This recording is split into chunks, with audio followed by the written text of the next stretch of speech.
All right, guys, let's talk about this new Kryptonite. This is the model 8, let's see if I can get this right, 851127KA. 63 millimeter, 2.5 inches across, stainless steel. Pretty heavy lock, I gotta say. A couple nice things about it. It is a 6-pin core. It is shielded, so when you put your chain on there, your shackle is going to be protected against somebody coming in. They're going to have to use a die grinder and do a lot of cutting to get through this thing. The third nice thing is 6-pin high security pins and very heavily spring-loaded core, and it's replaceable, so we can make a really cool challenge lock out of this thing when we're done with it. Very nice, I gotta say. What makes it hard? I'll tell you. Let me zoom in on this thing. The core on these is just awesomely sprung. If you try to pick it to get a pick going in the clockwise direction, you're fighting a very, very strong spring. And because they are security pins, you got serrateds in here and serrated spools, I think. It's really hard to detect those unless you have super finesse control, which of course I don't. There's a secret to picking these, and I will show you what it is. Let me find the tensioner. Okay, you're going to use the deep end because you got it's inset a little bit. Let me get the 50,000th one, the thick one. And that ought to work. All right, if you try to pick it like this, it's an uphill battle. It is really difficult to feel those pins. But if you try to pick it in the opposite direction, there's no spring-loaded core. The problem is you won't get an open. But there's no spring-loaded core, which means you're going to get the feedback. So let's play with that a little bit. I'm going to try to do this in my hand as if we were working in the field. I'm going to zoom in a little bit. Maybe not that much. And I'm going to risk my rat yoke for this, only because it's not spring-loaded, and I do need a 15,000th to work from the bottom of this keyway. 15,000ths will get around that warding. A 25,000th will not. All right, so let's just try this. All right, all the way in. Light tension. We know there are security pins, and find the binder.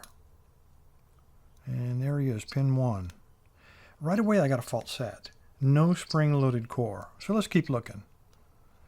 Fault set tells me there's a spool, and that's pin 3. We have counter rotation. There's a spool. Okay, he's picked. Okay, I'm on pin 5. Little counter rotation. He's picked. Let's keep looking.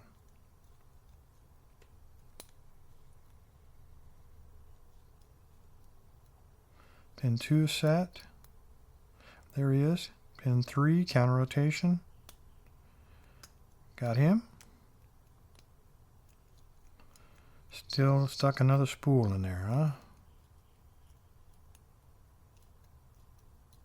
There he is. Pin 4 again. Must have popped out on me.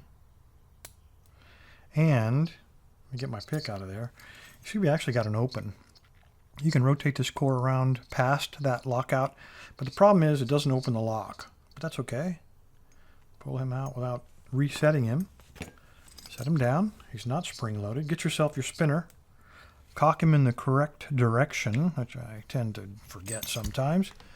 Slide it in there. Get in there, Bill. Work your way around that pin. And give it a spin. Now we're open. Come on. Aye.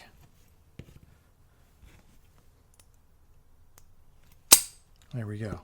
That's all there is to it. So just because they spring-loaded in one direction doesn't mean you have to pick it in that direction. Use your imagination. Try something a little bit different.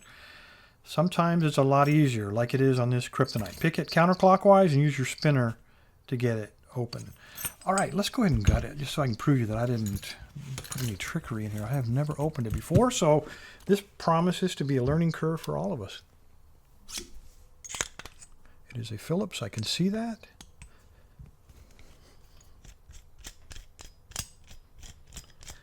Since I got to take it apart to pin it up with something nasty anyway. All right, there was no bypass block in there. I'd be willing to bet a bypass probably could have worked on that. Maybe faster than we picked it. All right, I do have a key, so let's lock it back up. Make sure the key works. And of course it does. All right.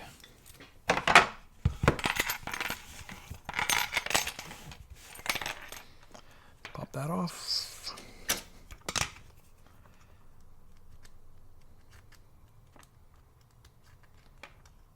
Come on. You're going to make me use the right tool, aren't you? God, I hate this. Hate using the right tool. This is not really the right tool either. That's a little bit small, but that claw ought to get it off of there. Okay, let's turn him like that. Let's get the follower up here. Let's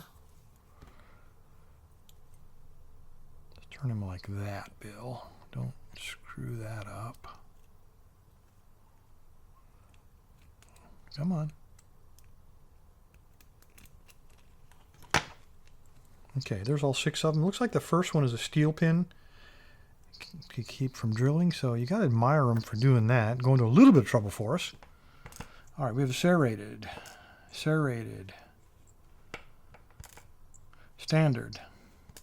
serrated, standard, and serrated.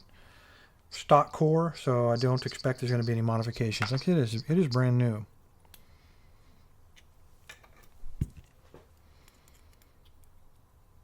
All right, there's our standard steel pin. There's our spool. Number 2.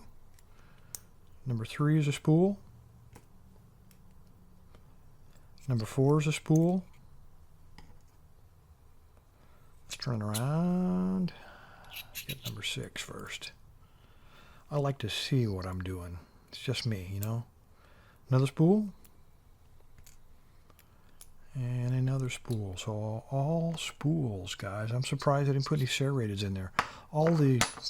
See all the springs are all standard, right? All the same length, same type, right out of the factory. So there you go, guys. Pick it counterclockwise. That's the secret to get into these honking big locks with the super springs in their core systems. Appreciate your time. Stay safe. Stay legal.